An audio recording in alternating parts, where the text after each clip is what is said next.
বাসা থেকে বের হলে শুধু শুনি একে অপহরণ করছে বা ওকে অপহরণ করছে। পুরো দেশ জুড়ে চলছেটা কি? শুধু মাফিয়াদের রাজ। এটা ছাড়া কি আর কিছু নাই? এখন তো শুনেছি নাকি শহরের মধ্যে এসেছে নতুন লেডি মাফিয়া। তাকে নাকি সবাই দেখলে ভয় পায়, কিন্তু সেই ছদ্মবেশী মাফিয়াকে আজই কেউ দেখেনি। চায়ের চমক দিয়ে আমি পত্রিকার কাগজটা পড়ে যাচ্ছি, তখনই আমার মাথায় একটা থাপ্পড় দিয়ে আমার বন্ধু বলে ওঠে, তোর মতো ভীতু এসব যদি পড়িস তাহলে তো মনে হয় তুই এগুলো দেখার আগে হার্ট অ্যাটাক করে মারা যাবি। আরে বন্ধু, আমার জীবনে এমন একটা কিছু ঘটে গিয়েছে যাতে কখনো ভাবতেও পারবি না। আমি নিজ চোখে দেখেছি মানুষকে কিভাবে ধরে ধরে শেষ করে ফেলে। বুঝতে পারলাম আমি ভীত মানুষ, কিন্তু ও যে এখন আমার সামনে চাপা মারবে তা আমি বেশ ভালোই বুঝতে পারছি। তখন ওর উদ্দেশ্যে বলে উঠি, ভাই তুই আমার ঘোড়ার ডিম দেখেছিস আমি বুঝতে পারছি। তুই এখন আমাকে চাপা মারা ছাড়া আর ভালো কিছু বলতে পারবি না। এই তো, ভালো কথা বলতে গেলেই তো গায়ের মধ্যে বাঁধে, তাই না? আমাদের সব দোষ। কেন যে তোদের মতো ছেলেদেরকে ভালো কথা বলতে চাই? আসলে তুই তো একটা ভিতর ডিম। তোর ভালো আর আমার দেখা লাগবে না। ওই দিন যখন আমি করিম চাচার গাছ থেকে ডাব নিয়ে আসেছিলাম, তুই আমাকে রাইখা দৌড়ে পালিয়ে গিয়েছিস। এখন আমাকে বলছিস আমি ভীতু ডিম, তাই না? থাক বন্ধু, আমার ইজ্জতের ফালুদা বানানোর কোনো প্রয়োজন নেই। বুঝতে পারছি তুই অনেক মহান একজন ব্যক্তি, এমনি একটু সহজ সরল। যাই হোক, অনেক ক্ষুধা লেগেছে, এখন চল একটু গিয়ে খেয়ে আসি। হারামজাদা, এত খাই খাই করে লাভ কি বল? যদি না বড় কিছু করতে পারি। ভাই আমার তো একটাই স্বপ্ন, শুধু একটা সিনিয়র মেয়েকে বিয়ে করে নিজের লাইফটাকে সেটেল করে ফেলবো। লাইফে তো আর কেউ নেই, শুধু একজনই বউ থাকবে। হারামি, তুই আর ভালো বলি না। আচ্ছা, তোকে যে কথা বলার জন্য আমি এসেছি, আব্বু তোকে আর আমাকে একই ইউনিভার্সিটিতে অ্যাডমিশন করিয়ে দিয়েছে। আমরা আগামীকাল থেকে আমাদের নতুন ইউনিভার্সিটিতে যাব। তুই শুনলে খুশি হবি যে আমাদের ঢাকা বিশ্ববিদ্যালয়ে অ্যাডমিশন করিয়ে দিয়েছে। আচ্ছা ঠিক আছে, তাহলে তুই যা, আমি একটু গিয়ে খেয়ে আসি। আচ্ছা ঠিক আছে, তাহলে আমি গেলাম। আগামীকালকে দেখা হবে। আপনাদেরকে আমার পরিচয়টা তো দেওয়াই হলো না। আমি রকি, পরিবারে কেউ নেই, আমি নিঃস্ব, কারণ আমি এতিম। আমাকে বড় করেছে এতিমখানার ফাদাররা। যখন আমি একটু বসতে শিখি তখন রাহাতের বাবা আমাকে নিয়ে আসে। রাহাতের বাবা হচ্ছে এই শহরের কমিশনার। রাহাত আমার সে ছোটবেলা থেকেই বন্ধু। আমি একটু ভীতু এবং কি সহজ সরল মানুষ, কিন্তু আমার ওই সহজ সরলতার ভেতরে লুকিয়ে আছে একটা ভয়ঙ্কর রোগ। যাই হোক, সেটা আপনাদেরকে একদিন বলে দেব। গল্পের সাথে থাকলে অবশ্যই সে কাহিনীটা আপনারা জানতে পারবেন। গল্পটার মধ্যে অনেক ইন্টারেস্টিং বিষয় আছে। রাহাতকে পাঠিয়ে দিয়েছি, আমার একটা ইম্পর্টেন্ট কাজ আছে। তখনই হাতের ফোনটা বেজে ওঠে। ফোনটা রিসিভ করতে ওপাশ থেকে কেউ একজন বলে ওঠে, জায়গায় চলে আসো, তোমার সাথে ওখানে কথা আছে। ফোনটা কেটে যায়। এরপর আমি সন্ধ্যাবেলা হাঁটতে থাকি ওই রাস্তায়। সামনে একটা ল্যাম্পপোস্ট, ল্যাম্পপোস্টের সামনে একটা গাড়ি দাঁড় করানো, কালো জেড 6। সাধারণত এই গাড়িগুলো সরকারি কর্মচারীদের জন্যই ব্যবহার করা হয়, বিশেষ করে যারা উচ্চ পদে চাকরি করে। আমি ল্যাম্পপোস্টের সামনে গিয়ে দাঁড়াতে তখনই দেখলাম একজন আগন্তুক হাতে তার সিগারেট টানছে আর আমার হাতে একটা ফাইল দিয়ে বলে উঠল, এখানে সম্পূর্ণ ডিটেলস দেওয়া আছে, তুমি চাইলে চেক করে নিতে পারো। এখানে সব কিছু দেওয়া আছে, কখন কি করতে হবে, কোথায় কি করতে হবে, এখানে সব আছে। এবং কি সবার লিস্ট এখানে আছে। ঠিক আছে, 1 সপ্তাহের মধ্যে আমি কাজটা করে ফেলবো। কিন্তু আমারটা কোথায়? আগন্তুক ব্যক্তিটা আমার হাতে এক বান্ডিল টাকা দিয়ে বলে ওঠে, তোমার জন্য এতটুকু বরাদ্দ করা হয়েছে, এটা নিয়ে এই কয়দিন তুমি চালাও, পরে না হয় তোমাকে আরো দেওয়া হবে। এটা এখন আপাতত তোমার কাছে রেখে দাও। লোকটা তার হাতে সিগারেটটা আমার হাতে দিয়ে আর ফাইল আর বান্ডেলটা দিয়ে ওখান থেকে গাড়িটা নিয়ে চলে যায়। আমি শুধু একদৃষ্টিতে ওনার চলে যাওয়ার দিকে তাকিয়ে রইলাম। সিগারেটটা একটা টান দিয়ে হাঁটা তুললাম। যে ছেলেটা কখনো সিগারেট খায় না সে প্রথমে একটা সিগারেট টানলো। প্রথমে একটা কাশি দিলাম, এরপরে তার কেশে আবার টান দিলাম। সিগারেটের ধোঁয়া যেন সব দুঃখ কষ্ট মিলিয়ে যাচ্ছে। এই আকাশের ধূসর বাতাস যেন আমাকে বয়ে যাচ্ছে। আমার ওই হৃদয়টাকে টানে সিগারেটের বাতাসটাকে। মুচকি একটা হাসি দিয়ে আমি আমার বাসায় চলে আসি। বাসায় কেউ নেই, শুধু আমার মা বাবার দুটো ছবি। ছবি দুটায় হাত বুলিয়ে কিছুক্ষণ কান্না করি, কারণ আমি যে সবসময় আমার মা বাবাকে কাছে পেতে চাইতাম। সবসময় বলতাম তারা যেন আমার কাছে থাকুক, আমাকে ভালোবাসুক, কিন্তু সেই কপাল আমার আমার আর নেই। মা বাবার এই ছবিটাকে বুকে জড়িয়ে ধরে আমি ঘুমিয়ে পড়লাম। শহরের মেয়র, তার এখন লাশ আমার পায়ের নিচে। কত ছটফটানি না করেছে, কিন্তু রক্ষা সে পেল না। তাকে আমি ওপরে পাঠিয়ে দিয়েছি। অনেক মুরগির মতন লাফালাফি করছিল, একেবারে দিয়ে দিয়েছি, আর করতে পারবে না। তখনই একটা গাড়ি আমার সামনে আসে। গাড়ি থেকে নেমে আসে স্যুট বুট পরা একটা ভদ্রলোক। রানী, তোমার জন্য একটা কাজ আছে। কাজটা করতে পারলে তুমি পাবে অনেক টাকা, বলতে গেলে কোটি কোটি টাকা। এত টাকা পাবে তুমি কখনো জীবনে দেখোনি। এই টাকার জন্য আমি আজকে এমন হয়েছি। যে টাকার জন্য আমি হয়েছি, এখন দুনিয়ার কাছে জঘন্যতম একজন অপরাধী। তাই টাকার জন্য আমি সব কিছুই করতে পারি। কারণ টাকার জন্য আমার বাবা আমার মাকে বিক্রি করে দেয় পতিতালয়। তাই নিজের হাতে বাবাকে মেরে আমি চলে গিয়েছি থানায়। ওখান থেকে বের হওয়ার পর বুঝতে পারলাম দুনিয়াটা কতটা কঠিন। ওখানে চলার জন্য যে আমাকে এই পথটা বেছে নিতে হয়েছে, তাই তো এখন মাফিয়া কুইন নামে পরিচিত। এখন প্রত্যেকটা মানুষ শুধু ভয়ে আতঙ্কই কাঁপে আমার নাম শুনলে, থরথর করে। বড় বড় এমপি মন্ত্রীরাও কেঁপে ওঠে। যার কথা আমি তোমাকে বলছি, যে আমার পথের কাঁটা। আমি যতই স্মাগলার তৈরি করি এবং কি সাপ্লাই করি, কিন্তু ওর কাছে সবকিছুর সব তথ্য আগে থেকে চলে আসে। ও চিতার থেকে অনেক ভয়ানক। ও যখন যাকে একবার টার্গেট করে তাকে ছাড়ে না। এই পর্যন্ত আবার অনেক কিছু বরবাদ করে ফেলেছে। তাই আমি ওকে কোনোভাবেই ছাড়তে চাই না। অল্প বয়সে অনেক কিছু করেছে, শুধু একটাই কারণ, তার মধ্যে নেই ডর, শুধু আছে শুধু তার মিশর। এই নাও, এই ফাইলের মধ্যে তার সম্পূর্ণ ডিটেইল দেওয়া আছে। তাকে সবাই ডিপার্টমেন্টের মধ্যে ছুটে নামেই জানে। তার এখনো ছবি আমি খুঁজে পাইনি। যখন আমি পাবো তোমাকে মেইল করে পাঠাবো। আর সে তোমাদের ভার্সিটিতেই অ্যাডমিশন নেবে। শুধু তুমি তাকে খুঁজে বের করবে, এটাই হচ্ছে তোমার কাজ। তাকে কিন্তু চিনতে ভুল করবে না। অতীতে তাকে আমি একবার দেখেছি, খুবই কম বয়সী, তোমার থেকে অনেক কম। তাকে আমি ভালোভাবে দেখতে পারিনি, তাই আমার এখনো স্পষ্টতার চেহারাটা নেই। তাই বলছি তোমাকে, সে কিন্তু অনেকটা ভয়ানক। তাই তাকে চিনতে ভুল করবে না। আমার থেকে আজ পর্যন্ত কেউ পালিয়ে যেতে পারেনি। তাই আশা করি আপনি এইসব নিয়ে চিন্তা করবেন না। আপনি আমার কাজটা ঠিকমতো করলেই হবে। আপাতত ব্যাংকে আমার 50 কোটি টাকা দিয়ে দিন। বাকি কাজ হওয়ার পর 50 কোটি টাকা দিয়ে দিলেই হবে। তোমাকে আমি সম্পূর্ণ টাকা দিয়ে দিলেও আমার কোনো সমস্যা নেই। কারণ এটাই, তুমি আমার খুব পুরনো বিশ্বস্ত একজন মানুষ। তাই আমি তোমাকে দিয়ে সব কাজ করিয়ে থাকি। ঠিক আছে মেহরাব সাহেব, আপনি তাহলে থাকুন। আর এইসব কিছু যেন 2 দিনের মধ্যে একদম ক্লিয়ার হয়ে যায়। আমার নামে যত রিপোর্ট আছে আমি সব কিছু তুলে ফেলুন। লেডি মাফিয়া ওখান থেকে চলে যায়, আর আমি শুধু হাসতে লাগলাম। লেডি মাফিয়া ভাবছে ও শুধু আমার কাজটা করলেই বেঁচে যাবে। কখনোই না। আমি তাকে যার কাছে পাঠাচ্ছি, সেও তাকে শেষ করে ফেলবে। কারণ তাকে তুই ছোট মনে করিস না, সে অনেকটা ভয়ানক। সে এই মাইন্ড গেমের রাজা, যাকে আমি নিজে আজ 10টি বছর ধরে খেলে শেষ করতে পারিনি। আজ তুই 2 দিনের মাফিয়া লেডি তাকে শেষ করে ফেলবি? শুটার কি আমি ভালো করে জানি, ও কখনো ওর শত্রুকে 1 মিনিটও দিনটা রাখতে দেয় না। নগদে ওখানে শেষ করে দেয়। আরে আমি তো আজকে ওই পাটা হারিয়েছি ওর জন্য। তোরা দুজনেই আমার শত্রু। তোরা দুজনেই আমার অনেক ক্ষতি করেছিস। আমি একদম উপরে পাঠিয়ে দিব। লেডি মাফিয়া, তোর জন্য আমাকে এই কালো অন্ধকার জগতে কেউ ভয় পায় না। শুধু তোর নাম শুনলে সবাই ভয় পায়। তোর নাম শুনে আমি সবকিছু করতে পারি। আমি এই কালো অন্ধকারে পুরো দেশের রাজত্ব করব আমি। ছোটবেলায় সেই ছবিটা হাত বুলিয়ে আমি কান্না করতে লাগলাম। হাদি, আমি কি তোমাকে আর কখনো ফিরে পাবো না? এই পুরো শহরটা তোমাকে খুঁজে বেরিয়েছি, তোমাকে কোথাও পাইনি। তোমার কাছে কি আমার সেই দেওয়া লকেটটা আজও আছে? আছে তোমার গলায়? আদি, তোমাকে অনেক মিস করি। তোমাকে কোথাও আমি আজও খুঁজে পেলাম না।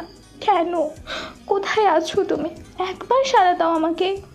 ছোটবেলার কথাটা বেশ মনে পড়লো। মনে হচ্ছে আমাকে মিনা ডাকছে, বলছে তার কাছে যাওয়ার জন্য। আবার সব সময় গভীর রাতে এমনটা মনে হয়, তাই তো মাঝরাতে উঠে যায়। মিনা, সত্যি আমি তোমাকে অনেক ভালোবাসি। সে ছোটবেলায় তোমাকে যখন আমি দেখেছিলাম আমাদের সেই এতিমখানায়, তুমি তো হারিয়ে গিয়েছো, আর খুঁজে পেলাম না তোমাকে। তোমাকে কি আর কখনো খুঁজে পাবো না? তোমার দেওয়া সেই লকেটটা সবসময় গলায় জড়িয়ে রাখি, কারণ আমি মনে করি একদিন না একদিন তুমি অবশ্যই আমার কাছে ফিরে আসবে এসব ভাবতে ভাবতে ঘুমিয়ে পড়ি। সকালবেলা ফোনের শব্দে ঘুমটা ভেঙে যায়। ফোনটা ঘুম ঘুম চোখে ধরে বলে ওঠে, হ্যালো। কিরে, তুই এখনো ঘুমিয়ে আছিস? তুই কি উঠবি না? আজকে যে আমাদের নতুন ইউনিভার্সিটিতে যেতে হবে, তুই কি ভুলে গিয়েছিস? তাড়াতাড়ি ঘুম থেকে উঠ, আমি আসতেছি। রাহাতের কথা শুনে মনে পড়ে গেল আমার আজকে সকালে ইন্টারভিউতে যাওয়ার কথা, কারণ নতুন অ্যাডমিশন করে দিয়েছে রাহাতের বাবা কমিশনার। টেবিলের ওপর থেকে মোটা ফ্রেমের চশমাটা আগে চোখে দিয়ে আমি ঘুম থেকে উঠে এরপর আগে ওয়াশরুমে গিয়ে ভালোভাবে ফ্রেশ হয়ে বের হই। রেডি হয়ে আমি নিচে আসলাম, দেখলাম রাহাত দাঁড়িয়ে আছে। আমাকে দেখে বলে ওঠে, ভাই, কয়টা বাজে এখন? তুই মাত্র ঘুম থেকে উঠে ফ্রেশ হলি, কখন খাবি আর কখন যাবি?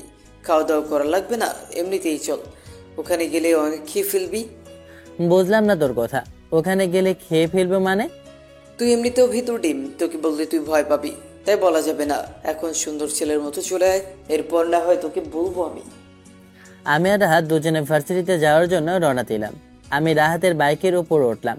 রাহাত বাইকটা স্টার্ট দিয়ে ভার্সিটির উদ্দেশ্যে যেতে লাগলো। প্রায় 10 মিনিট পর ঢাকা ইউনিভার্সিটির সামনে এসে আমরা পৌঁছালাম। এরপর আমি আর রাহাত দুজনে ভার্সিটির ভিতরে প্রবেশ করলাম। ক্যাম্পাসটা অনেক সুন্দর, কিন্তু আমাদের সেই সুন্দর মুহূর্তটা ওখানে চলে গিয়েছে। কারণ দেখলাম কিছু মেয়ে মিলে কয়েকটা ছেলেকে নিয়ে র্যাগিং করছে। আর র্যাগিং করতে সামনে গিয়ে কয়েকজনকে জিজ্ঞেস করতেই বলে ওঠে, এখানে নাকি রানী আপু এই ক্যাম্পাসের ভিপি, উনি নাকি এখানে সবাইকে র্যাগিং দেয়। সামনে তাকিয়ে দেখি একটা গাড়ির উপর বসে আছে প্যান্ট শার্ট পরা একটা মেয়ে, চোখে তার সানগ্লাস, হাতে একটা লাঠি। মেয়েটাকে দেখে তো আমার এমনিতেই হাঁটু কাঁপা শুরু করে দিল। এমনিতে ভার্সিটির প্রথম দিন, তার উপর আবার র্যাগিং, সেটা আবার কিভাবে মেনে নেই? কিরে ভাই, তোকে কি বলবো? ওদের এমন অবস্থা দেখে আমার নিজেরই তো ভয় কাঁপাকাঁপি শুরু করে দিলাম। এমন অবস্থা দেখে কেউ কি শান্তিতে দাঁড়িয়ে থাকতে পারে নাকি? তখনই দেখলাম মেয়েগুলো ওই ছেলেগুলোর জামা কাপড় সব খুলে এরপর বলে ওঠে, এখন তোরা এই পুরো ভার্সিটিটা জোরে দৌড় লাগাবি। যত সময় ধরে না আমি তোদেরকে বলবো থামার জন্য, অত সময় ধরে দৌড়াতে থাকবি। রানী দেখ, সামনে ওই দুইটা ছেলে, ওরা এখানেই নতুন অ্যাডমিশন নিয়েছে, কিন্তু পাশেই দেখ মোটা ফ্রেমের চশমা পরা ছেলেটার দিকে তাকিয়ে দেখ, অনেক কিউট। ওরা আমাদের জুনিয়র, আর তুই একটা জুনিয়র ছেলের প্রেমে পড়ে গিয়েছিস মনে হচ্ছে। দেখে যেভাবে বলছি মনে হচ্ছে তুই ক্রাশ খেয়েছিস। হরে দোস্ত, আমিও পিচ্ছি ছেলে ক্রাশ খেয়ে গিয়েছিলাম। দেখ না কি সুন্দর দেখতে, খুঁচা দাড়িতে ওকে হেব্বি কিউট লাগছে। তোর এই মন সস্তা ক্রাশ কবে যে ভালো হবে জানি না। তুই আমার মান সম্মান সব কিছু শেষ করে দিলি রে। আমি হচ্ছে ইউনিভার্সিটির ভিপি, আর তুই তার বান্ধবী হয়ে এমন। আমরা দুজন দূরে দাঁড়িয়ে আছি। তখনই আমাদের কাছে দুটো মেয়ে আসে আর আমাদের হাত দুটো ধরে মেয়েগুলোর কাছে নিয়ে যায়।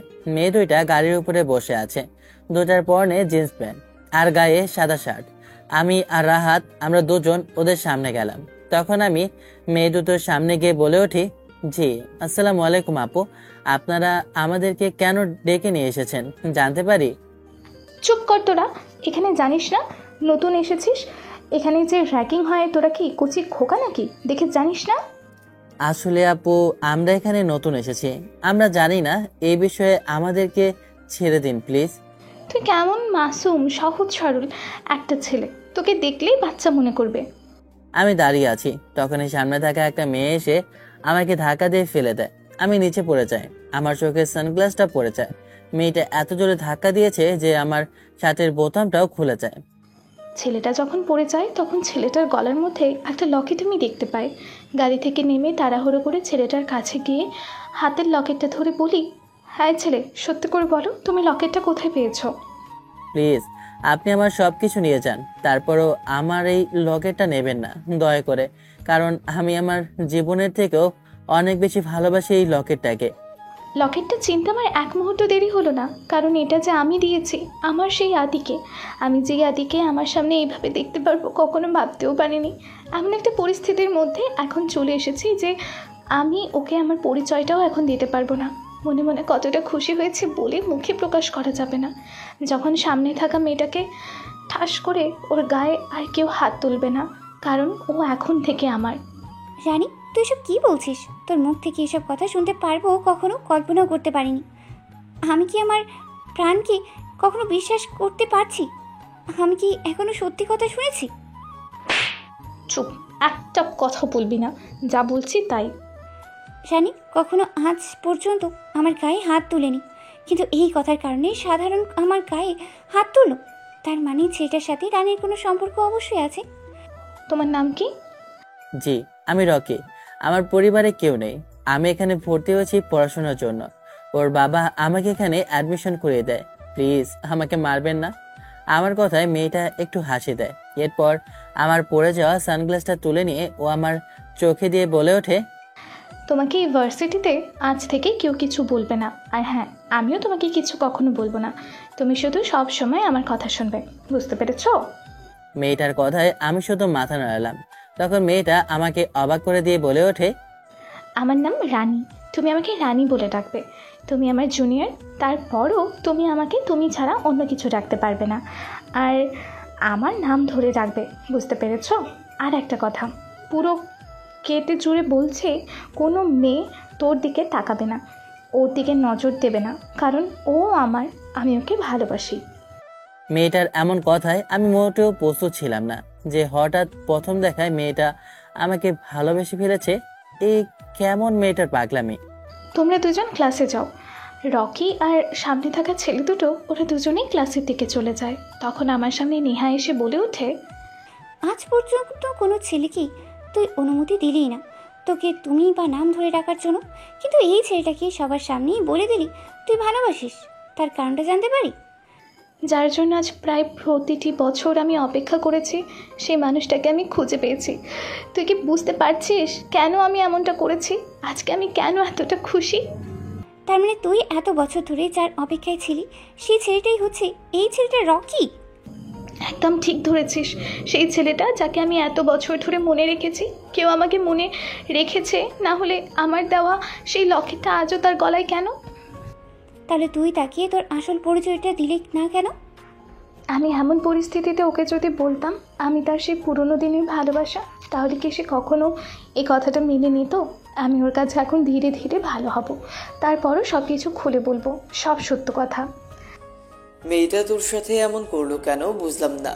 মেয়েটার সম্পর্কে যতটুকু আমি শুনেছি, মেয়েটা খুবই ডেঞ্জারাস, কখনো কাউকে ছাড়ে না, আর তোর সাথে এমন ব্যবহার করলো শুনে আমি খুবই অবাক হলাম। আমি তো নিজেও জানি না, কিন্তু মনে মনে ভাবতেছি মেয়েটা আমার লকেট দেখে কেমন জানি না আত্মহারা হয়ে গিয়েছে। কেন এমন করছে বুঝতে পারলাম না। আমাকে অবাক করে দিচ্ছে মেয়েটা। সবার সামনে বললো তোকে ভালোবাসে, এখন তোর কি হবে? এমন একটা গুন্ডি মেয়ে তো তোর জীবনকে এখন শেষ করে ফেলবে। এখন এসব ভেবে লাভ নেই, চল আগে ক্লাসে যাই, ক্লাসটা শেষ করি, এরপর না হয় দেখা যাবে।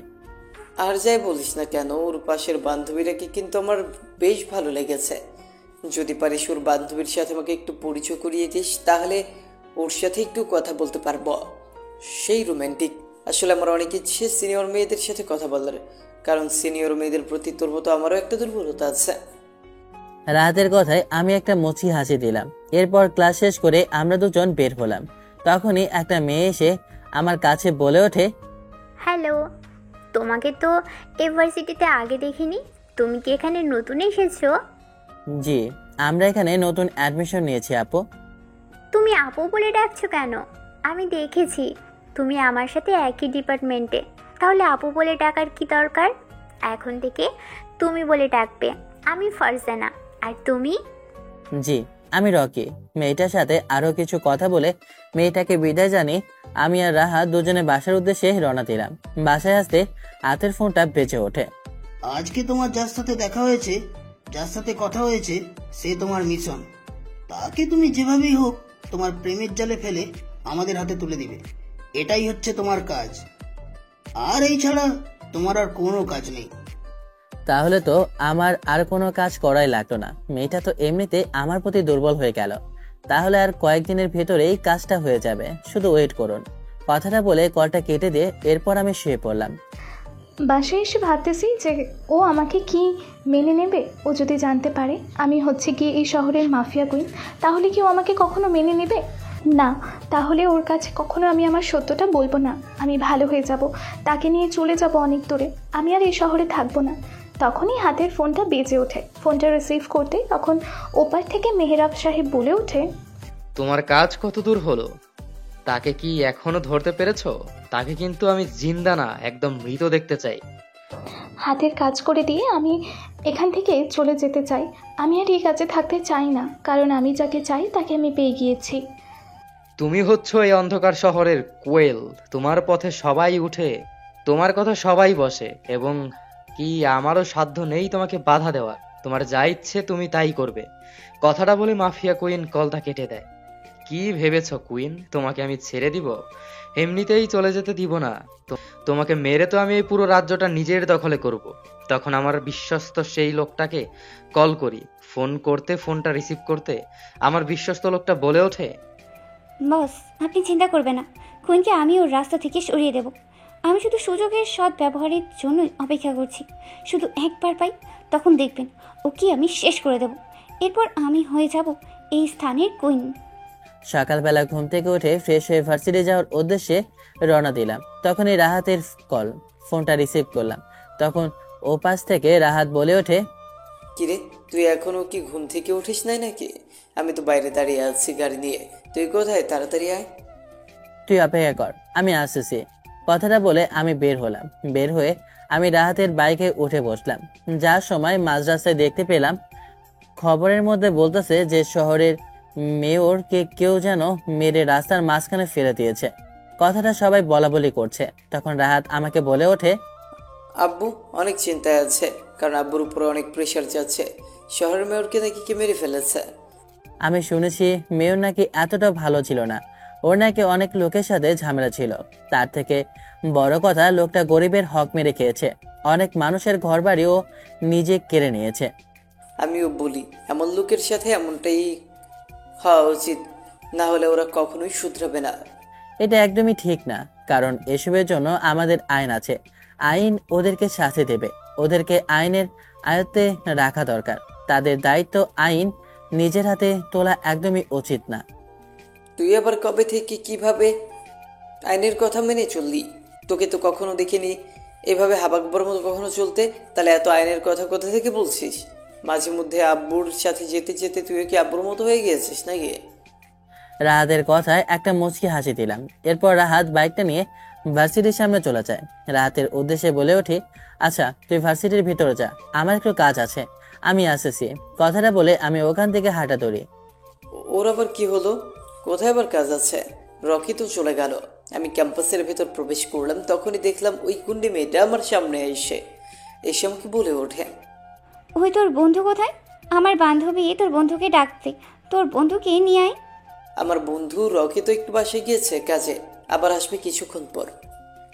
তোর বন্ধু চলে গিয়েছে মানে? তাহলে তুই চল, গিয়ে ওকে উত্তর দিবে। কি গুন্ডি মেরে বাবা! মেয়েটা আমার শার্টের কলার ধরে ওখানে নিয়ে যায়। আমার তো এখনই হাত পা কাঁপা শুরু করলো মেয়েটাকে দেখে। এই যে ছেলে, তোমার বন্ধু কোথায়? জি আপু, আমার বন্ধু একটু বাসায় গিয়েছে। আমাকে তুমি কোনো আপু না, এখন থেকে ভাবি বলে ডাকবে, বুঝতে পেরেছো? আর তোমার বন্ধু রকিকে বলবে আমার সাথে দেখা করতে। আচ্ছা ঠিক আছে। তখন আমার উদ্দেশ্যে বলে ওঠে, তোমার নাম কি? যেভাবে আমি রাহাত। শোনো রাহাত, ক্যাম্পাসের মধ্যে কেউ যদি তোমাকে কিছু বলে তাহলে আমার নাম বলবে, যে আমি হচ্ছে কি তোমার ভাবি। তাহলে দেখবে ক্যাম্পাসের মধ্যে কারোর সাহস হবে না আর তোমার উপর কথা বলার। কথাটা বলে ওখান থেকে মেয়েটা চলে যায়। আমি তো ভয়ে শরীরটা কাঁপতে কাঁপতে ক্যাম্পাসের ভেতর প্রবেশ করলাম। গাছের নিচে বসতেই একটা মেয়ে কাঁধে হাত দেয়। ভয়ে আমি আটকে উঠলাম। তখনই মেয়েটা বলে ওঠে, কি হলো? এমন ভয় পেয়েছো কেন দেখি? কিছু হয়েছে নাকি? এমন ভয় পেলে কেন? আরে বলো না, আমার বন্ধু রকি আছে না, ওর প্রেমে পড়ে আছে ওই সিনিয়র মেয়েটা। মানে তুমি কি বলছো? তোমার কথা তো আমি বুঝতেই পারছি না। তার পিছনে পড়ে আছে কে? ওই যে ক্যাম্পাসের গুন্ডি মেয়েটা, রানী নামের যে মেয়েটা, ইউনিভার্সিটির মেয়েটার কথাই বলছি। ও তো অনেক ডেঞ্জারাস। রাহাত ভার্সিটি চলে যায়। আমি একটা কাজের জন্য ওখান থেকে চলে আসি। হাতে একটা ব্যাগ আছে, কি আছে বলা যাবে না। ব্যাগটা নিয়ে আমি সামনে যাচ্ছিলাম। এখন আমি ভার্সিটির বাইরে। তখনই কিছু ছেলে আমাকে সামনে দাঁড় করিয়ে বলে ওঠে, কিরে, শুনলাম নাকি তোকে নিয়ে অনেক কেয়ার করছে আমাদের ভার্সিটির বিপি। ভাই শুনছি তো এই পিচ্চি ছেলের প্রেমে পড়েছে আপনাদের রানী, যে কিনা পুরো ভার্সিটির ক্রাশ।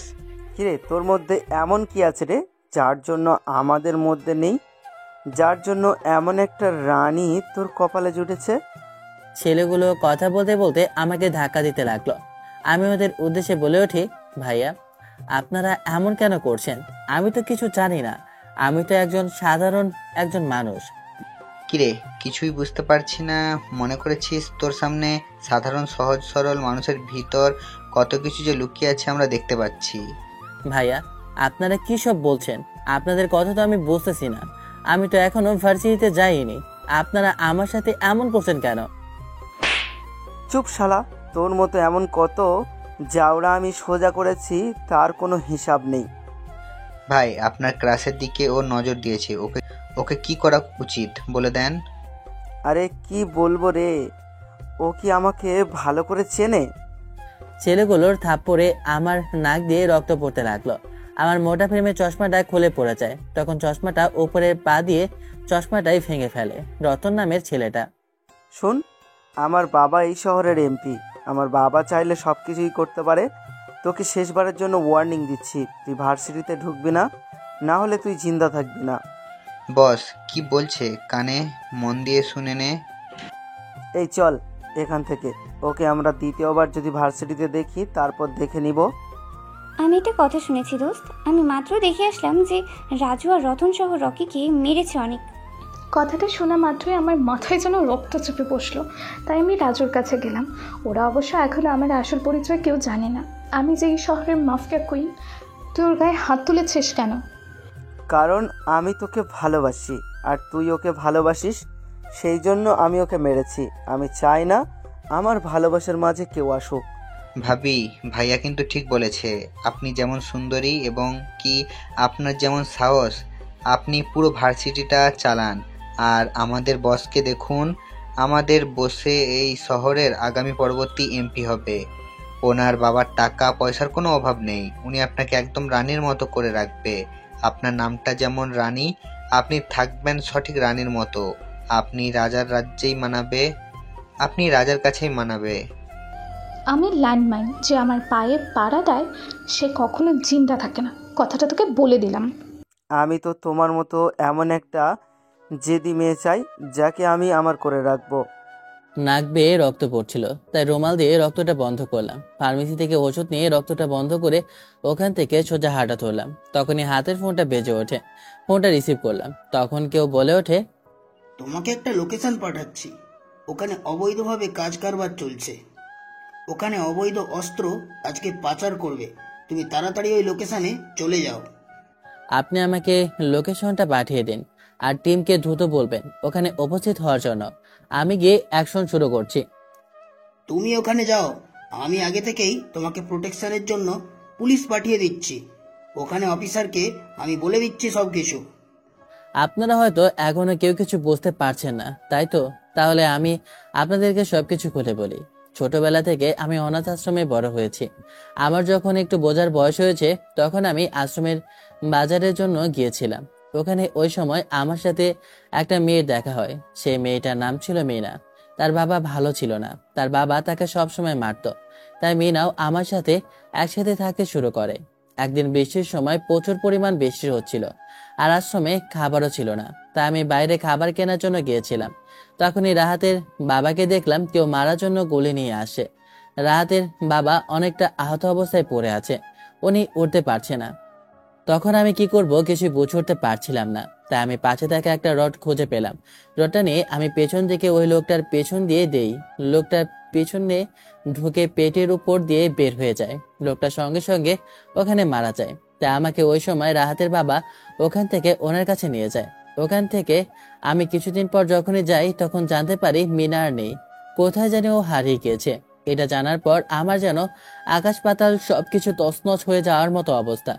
তাই আমাকে রাহাতের বাবা ওনার কাছে নিয়ে যায় আর উনি নিজে আমাকে ট্রেনিং দিয়ে আজকে মস্ত বড় একজন অফিসার বানায়। হ্যাঁ, শহরের মধ্যে সব থেকে বড় অফিসার, যাকে সবাই শুটার বলে ডাকে। আমি সেই শুটার অফিসার। আমার ভয়ে বড় বড় ক্রিমিনালও পালায়। আমি সেই মানুষ। আমাকে কমিশনারের দায়িত্ব দিয়েছে মাফিয়া কোনকে ধরার জন্য, এবং কি আমাকে দেখিয়েও দিয়েছে।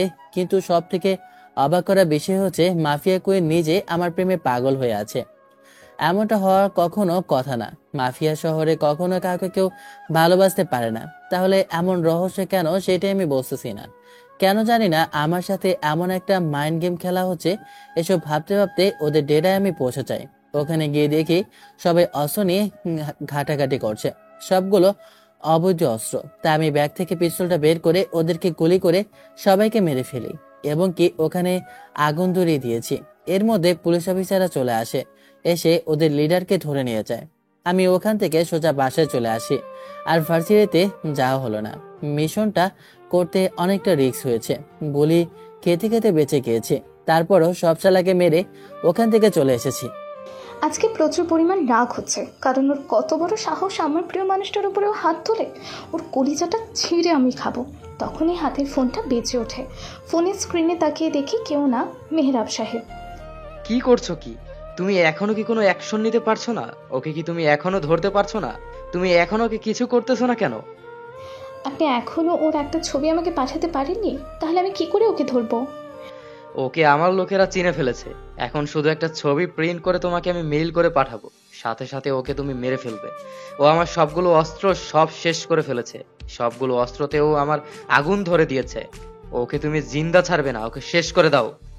আপনি চিন্তা করবেন না, ওকে আমি শেষ করে দেব। এটা নিয়ে আপনার চিন্তা করা লাগবে না। এই রানী যে একবার মিশন নেয়, সেই মিশন কখনো অপূর্ণ রাখে না। কে কল করেছে?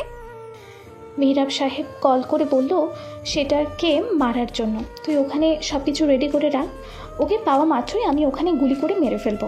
আর হ্যাঁ, একটা কথা, আমি রকি নামের ছেলেটাকে অনেক বেশি ভালোবাসি। ওকে নিয়ে আমি অনেক দূরে চলে যাব, আর থাকতে চাই না এই কালো অন্ধকার জগতে। রানী কথাটা বলি ওখান থেকে চলে যায়। তুই কি ভেবেছিস তুই এখানে থেকে চলে যাবি? তোকে এই অন্ধকার জগতে সবাই কুইন নামে জানে, আমাকে কেউ চেনে না, শুধু তোর কথাই সবাই বলে। তুই চলে যাবি, তারপরও রাজত্ব তৈরি থেকেই যাবে। আমার কখনো হবে না। আমি যদি তোকে সবার সামনে শেষ করে দিই, তাহলে তো সব কিছুই আমার। এই কুইনকে মারার ক্ষমতাও কারণই, কিন্তু আমার আছে, কারণ আমি যে তার পেছন থেকে ছুরি মারবো। ল্যাম্পপোস্টের সামনে দাঁড়িয়ে আছে, তখনই দুটো ছেলে আসতেছে আমার পরনের নিকট, আর হাতে হাতে জ্বলন্ত সিগারেট। তখনই ছেলে দুটো মদ্যপান করতে করতে আমার দিকে তাকাতেই ওরা নিজেরা বলে ওঠে, ভাই তুই এত চিন্তা করিস কেন? আমরা দুজন তো ওর আন্ডারে কাজ করি, উনি তো আমাদের বস। আমরা গিয়ে বলি তাহলে আমাদেরকে আমাদের পজিশনটা একটু উপরে দিয়ে দিবে। তুই ঠিক বলেছিস, আমার পজিশন যদি উপরে যায়, যাক, তখন আমি আমার বাবার থেকে অনেক বড় নেতা হয়ে যাব। তখন আমি ওই মেয়েটাকে নিয়ে যেতে পারবো, আর কোনোভাবেই থাকবে না। রতন আর রাজু ছেলে দুটো আমার দিকে এগিয়ে আসে এবং ল্যাম্পপোস্টের সামনে এসে আমার সামনে মাথা নিচু করে বলে ওঠে, কুইন, আমরা আপনার আন্ডারে কাজ করি, দয়া করে আপনি আমাদেরকে আমাদের পজিশনটা একটু হাই লেভেল করে দেন। আপনি যা চান তাই হবে। আমরা জানি আপনি পুরো শহরটাকে কন্ট্রোল করেন, আপনার আন্ডারে অনেক হাজারো লোক কাজ করে, কিন্তু তারা আমাদের থেকেও অনেক ফাইলে ফেলে আছে। তাদেরকে একটু শুধু লেভেলটা বাড়িয়ে দিন, তাহলে আমরা আপনার একটু। ওদেরকে কোনো কথা বলতে না দিয়ে আমি দুইটা লাথি দিয়ে নিচে ফেলে দিই। তখন আমরা দুটাই বলে ওঠে, বস, আপনি আমাদের সাথে এমন করছেন কেন? আমরা তো আপনার সাথে কাজ করি, আমরা তো আপনার কৃতদাস। তোদের মতো এমন হাজারো কিছু লোক আছে যারা আমার আন্ডারে কাজ করে, তারা আমার অনুগত, কিন্তু তোরা আমার জানের গায়ে হাত তুলেছিস। তোরা আমার জানের গায়ে হাত তুলে যত বড় অপরাধ করেছিস, তার শাস্তি হচ্ছে মৃত্যু। কে কে কে তুমি? মানে আপনি কথা বলছেন? ওরা যখনই আমাকে দেখে, আমাকে দেখার পর ওরা চিৎকার করে আমার পা জড়িয়ে ধরে বলে ওঠে, রানী, আমরা চিনতে পারিনি তোমাকে। তুমি যে এই শহরের মাফিয়া কুইন আমরা বুঝতে পারিনি। আমাদেরকে ক্ষমা করে দাও, আমাদেরকে শেষ একটা সুযোগ দাও। তোদের কথা আমার শুনতে ভালো লাগছে না, তাই আমি হাতে থাকা পিস্তলটা দিয়ে দুটোকে গুলি করি। আর কোনো শব্দ নেই। পাখিটা চিৎকার করে ওখান থেকে চলে যায়। ল্যাম্পপোস্টের নিচে দুটো নিষ্ঠুর দেহ পড়ে রইল। সকালবেলা ঘুম থেকে উঠে ফ্রেশ হয়ে আমি রেডি হয়ে নিলাম ভার্সিটিতে যাওয়ার জন্য। তখনই পত্রিকার কাগজটা হাতে চলে আসে। পত্রিকার কাগজটা হাতে নিয়ে যখন আমি দেখি, আমি তো আকাশ থেকে পড়ার মতো অবস্থা। কারণ ওই দিন ভার্সিটির সামনে যে ছেলেগুলো আমাকে ডিস্টার্ব করেছিল, আজকে তাদের মৃত্যুর সংবাদ এই পত্রিকার মধ্যে লেখা। কারা যেন তাদেরকে মেরে ল্যাম্পপোস্টের ওপরে ঝুলিয়ে রেখেছে। এই কাজটা মাফিয়া কুইন ছাড়া অন্য কেউ করতে পারে না। আমি তো কিছুই বুঝলাম না ওদের সাথে কি শত্রুতা থাকতে পারে। আর ওরা হচ্ছে গিয়ে এমবি ছেলে। আমি ফ্রেশ হয়ে নিচে আসলাম। প্রতিদিনের মতো এখনো রাহাত দাঁড়িয়ে আছে। আমাকে দেখে রাগে চোখে বলে ওঠে, গতকাল তুই ভার্সিটিতে আসিসনি, তোর জন্য আমি কতটা ভয় ছিলাম, আমাকে কতটা প্রশ্নের সম্মুখীন হতে হয়েছে তুই জানিস না। কেন, তোর আবার কি হলো? তোরে আবার এত প্রশ্ন কে করলো যার জন্য তুই ভয়ে একেবারে কেঁপে উঠছিস? আরে তোর ওই সিনিয়র গার্লফ্রেন্ডটা রানী, ও তো শুধু তোর কথা জিজ্ঞেস করে যাচ্ছে, তুই কোথায় আছিস, কি কালো জাদু করলি রে ভাই যার জন্য এমন করছে? জানি না মেয়েটা কেন আমার প্রতি এমন দুর্বল। আমি তো মেয়েটার জুনিয়র, তারপরে মেয়েটা আমার সাথে এমন কেন করছে? অত শত না বুঝে এখন তুই বাইকে উঠে বস, আমরা আগে ভার্সিটিতে যাই। ক্লাস তো গতকালকে করিসনি, এখন চল। আচ্ছা ঠিক আছে, আগে ভার্সিটিতে যাই। আমি রাহাতের বাইকে উঠে বসি। এরপর রাহাত তার বাইকটা স্টার্ট দিয়ে ভার্সিটির উদ্দেশ্যে রওনা দেয়। প্রায় 10 মিনিট পর আমরা ভার্সিটির ক্যাম্পাসে এসে পৌঁছালাম। আমাদেরকে দেখে ফারজানা এগিয়ে এসে বলে ওঠে, গতকালকে তোমাকে দেখতে পাইনি, কোথায় গিয়েছিলে তুমি? কথার ফাঁকে আমাকে একটা চিরকুট দিয়ে ওখান থেকে চলে যায় ফারজানা। কিছুই তো বুঝলাম না। আমি রাহাতকে দাঁড়াতে বলে একটু সামনে গেলাম। চিরকুটটা খুলে দেখি ওখানে লেখা আছে, ফারজানা হচ্ছে গিয়ে এজেন্ট, ও তোমাকে সাহায্য করবে।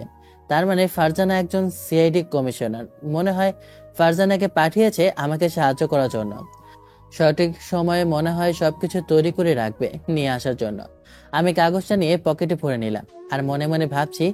তখন পেছন থেকে কেউ বলে ওঠে, রকি, তোমার সাথে আমার কিছু কথা আছে, তুমি কি এখন ফ্রি আছো? পেছনে তাকাতেই আমি অবাক হয়ে গেলাম। কারণ যে মেয়েটাকে আমি আগে সবসময় দেখতাম প্যান্ট আর শার্ট পরা অবস্থায়, আজকে সেই মেয়েটা একটা শাড়ি পরে আমার সামনে আসছে। মেয়েটাকে দেখে আমি যেন চোখ সরাতে পারছি না। কি এক অপরূপ সুন্দরী লাগছে আজকে মেয়েটাকে। মেয়েটার চোখ দুটো যেন মায়ে ভরা। আমি তো 1 মিনিটের মধ্যে মেয়েটার ওই চোখের মায়ে হারিয়ে গিয়েছি। তখন মেয়েটা আমাদের উদ্দেশ্যে বলে ওঠে, রকি, চলো না আমরা ওখানে গিয়ে কথা বলি। আমি রাজি হয়ে গেলাম। কারণ যার জন্য এখানে আমার একটা মিশন, সে যদি এভাবে বলে তাহলে রাজি না হয়ে থাকা যায় নাকি? আচ্ছা বলো তো, আমাকে শাড়িতে কেমন লাগছে? আসলে নারীতে সবসময় শাড়িতে মানায়, অন্য কিছুতে না।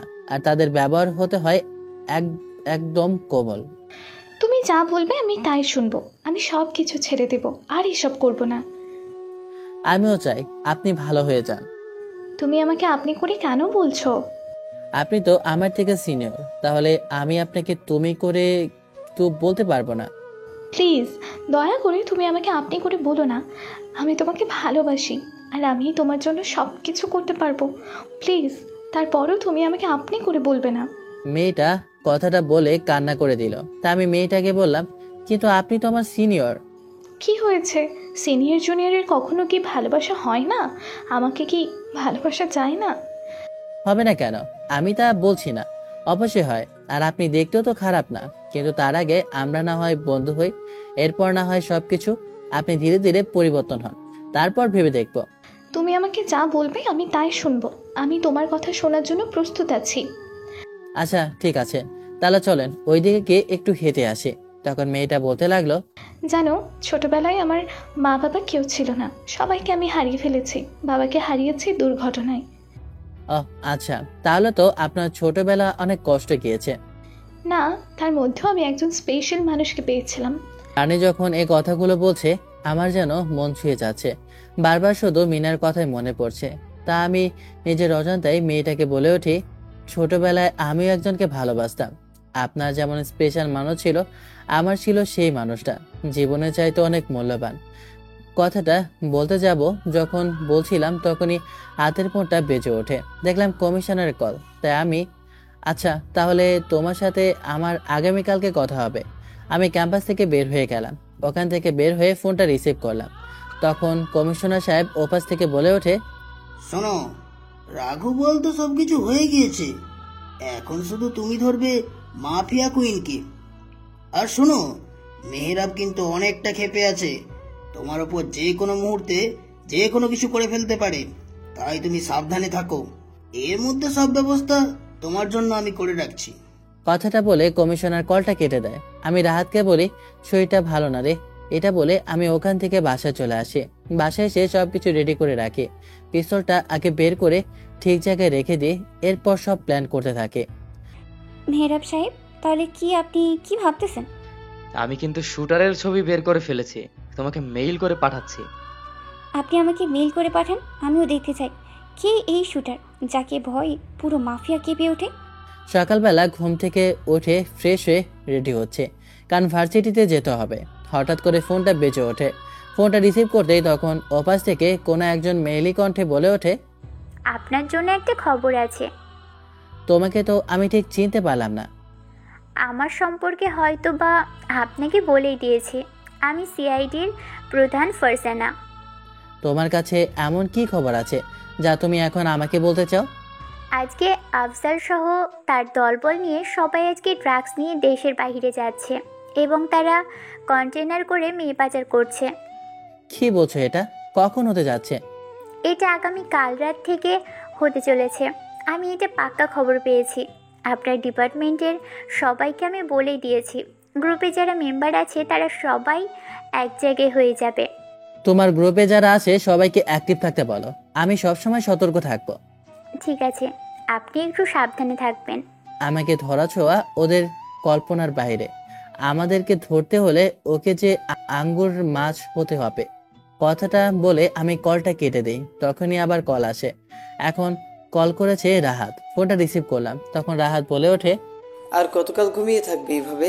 এভাবে ঘুমোতে ঘুমোতে সারা জীবনটাই তো পার করে দিলে। আর ঘুমাস না ভাই, এবার একটু ভার্সিটিতে তো যেতে হবে। আরে হারামজাদা, আমি কই ঘুমাচ্ছি? আমি তো ভার্সিটি যাওয়ার জন্য রেডি হচ্ছি। ভাই, তোর ভার্সিটিতে যে লাভ কি? তুই তো গিয়ে শুধু তোর ওই সিনিয়র গুন্ডি মেয়েটার সাথে সময় কাটাবে। এছাড়া তো তোর আর কোনো সময় আমি দেখছি না। সিনিয়র হলে কি তার সাথে প্রেম করা যায় না? আর ও কিন্তু আগে থেকে ভালো হয়ে যাচ্ছে। কালো জাদু করেছিস মেয়েটার উপর। মেয়েটা যেমন রাগী ছিল, যেমন অত্যাচারী ছিল, তেমনটা আগের মতো নেই। কি জাদু করলি রে ভাই যে মেয়েটা এমন হয়ে গেল? হারামজাদা, তুই চুপ কর। এখন কোথায় আছিস সেটা আমাকে বল, আমি আসতেছি। এই তো আমি তোর বাসার নিচেই। তোর বাসায় গেলে আর মনে কর শয়তানি করতে করতে সময় পার হয়ে যাবে, তাই আমি বাসার ভেতরে ঢুকছি না। তুই ওখানে থাক, আমি আসতেছি। 1 মিনিটে কথাটা বলে আমি ওখান থেকে সোজা নিচে চলে আসলাম। নিচে আসতেই দেখলাম রাহাত বাইকটা নিয়ে বসে আছে। তখন আমি ওর বাইকে উঠে বসলাম। রাহাত বাইকটা নিয়ে ভার্সিটির উদ্দেশ্যে রওনা দেয়। প্রায় 10 মিনিট পর আমরা ভার্সিটির সামনে এসে পৌঁছালাম। তখন আমাদেরকে ডেকে ফারজানা এগিয়ে এসে বলে, কি ব্যাপার, তোমাদের আসতে এত লেট হলো যে? কোনো সমস্যা হয়নি তো আসতে? আমি এটা বুঝি না, তুমি শুধু ব্লকের কোথাকার জিজ্ঞেস করো। আমিও তো এখানে দাঁড়িয়ে আছি, আমাকেও তো জিজ্ঞেস করতে পারো, তাই না? ওহো, আমি একদম তোমার কথা ভুলে গিয়েছি। তুমি যেখানে দাঁড়িয়েছিলে আমার মনেই ছিল না। ছোটখাটো একটা অপমান অবশ্যই করে ফেলেছো, আমি বেশ বুঝতে পারছি তোমার কথা শুনে। রাহাতের কথা শুনে আমরা দুজন হেসে উঠলাম। আমাদের এমন হাসি দেখে রাহাত বলে ওঠে, গরিবের সাথে কত মজা মস্কারি করবি? তোদেরই তো এখন দিন, তোরাই তো করবি, তা না হয় আর কে করবে? আমরা 3 জন বসে ক্যাম্পাসের মধ্যে গল্প করছিলাম। তখন ফারজানা বলে ওঠে, আচ্ছা, আমার একটা কল এসেছে, তোমরা এখানে বসো, আমি একটু কথা বলে আসি। ফারজানা উঠে চলে যায়। আমি আর রাহাত ওখানে বসে আছি। জি বলুন কমিশনার সাহেব, বলুন কি করতে পারি? আমাকে এখন যে দায়িত্ব দেওয়া হয়েছে তা সঠিকভাবে পালন করো, বুঝতে পেরেছো? মন দিয়ে চেষ্টা করো, কাজে কোনো ঘাটতি না হয়।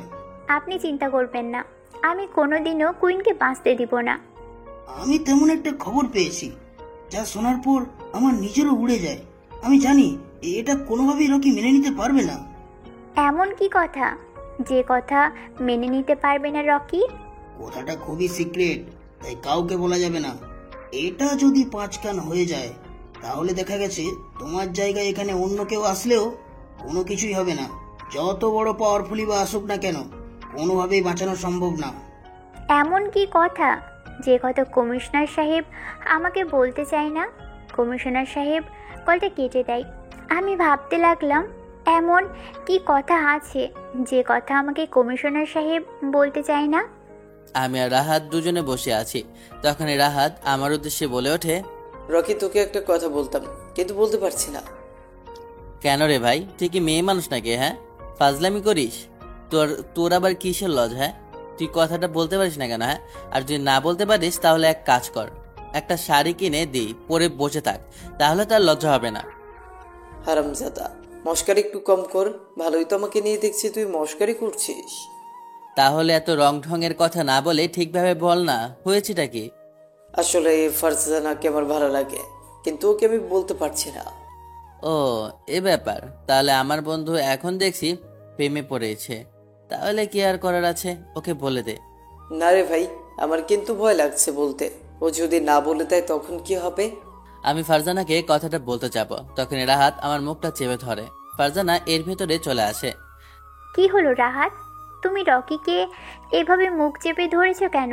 কি বলতে চাও তুমি, বলো। রাহাতের কাছ থেকে আমি মুখটা সরিয়ে নিয়ে ফারজানাকে বলে ওঠে, আসলে রাহাত তোমাকে ভালোবাসে, ও ভয়ে বলতে পারছে না। শালা আমাকে বলেছে, তাই আমি তোমাকে বলতে চাইলাম, কিন্তু আমাকেও বলতে দিচ্ছে না, তাই আমি তোমাকে বলে দিলাম। আমার কথা শুনে ফারজানা একটু লজ্জা পেল। তার মানে ফারজানা রাহাতকে পছন্দ করে। ফারজানা তো জানে রাহাত কমিশনারের ছেলে।